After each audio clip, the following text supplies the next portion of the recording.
vez más la contingencia ambiental por ozono para mañana miércoles. La Comisión Ambiental de la Megalópolis informó que a pesar de que el sistema de alta presión que afecta al Valle de México está perdiendo intensidad, se han registrado aún altas temperaturas que, sumadas al viento débil, aumentan el nivel de contaminantes y es particularmente en la tarde cuando esto se acentúa. Hoy en punto de las 18 horas se registraron 183 puntos IMECA en la delegación Coyoacán.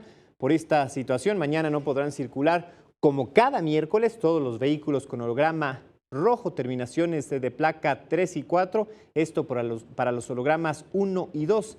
Se suman a ellos los vehículos marcados con holograma de verificación 2 y también los vehículos con holograma 1, pero en este caso solo las terminaciones de placa par, es decir, 2, 4, 6, 8 y 0, exentos únicamente 0 y 00. Ya lo sabe, evite así sanciones que alcanzan los 2,700 pesos.